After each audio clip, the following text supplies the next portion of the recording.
For the Spirit God gave us does not make us timid, but gives us power, love, and self-discipline. My flesh and my heart may fail, but God is the strength of my heart and my portion forever. For all have sinned and fall short of the glory of God, and all are justified freely by His grace through the redemption that came by Christ Jesus. Do not be anxious about anything, but in every situation, by prayer and petition, with thanksgiving, present your requests to God. I can do all this through Him who gives me strength. Trust in the Lord with all your heart, and lean not on your own understanding. In all your ways submit to Him, and He will make your path straight.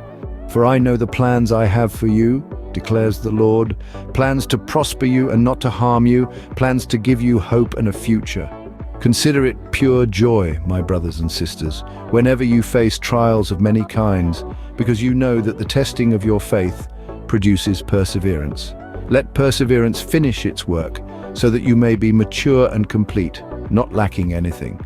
Therefore, since we are surrounded by such a great cloud of witnesses, let us throw off everything that hinders and the sin that so easily entangles. And let us run with perseverance the race marked out for us, fixing our eyes on Jesus, the pioneer and perfecter of faith. So do not fear, for I am with you. Do not be dismayed, for I am your God. I will strengthen you and help you. I will uphold you with my righteous right hand.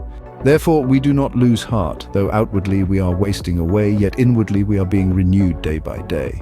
As we journey through life, guided by faith, strengthened in our failures, justified by grace, and renewed day by day, we come to understand the depth and breadth of God's everlasting love.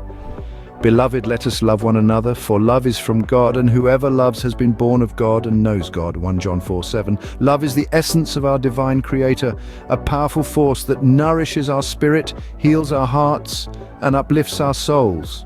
Through trials and tribulations, in moments of joy and sorrow, God's love remains steadfast, unchanging, and true.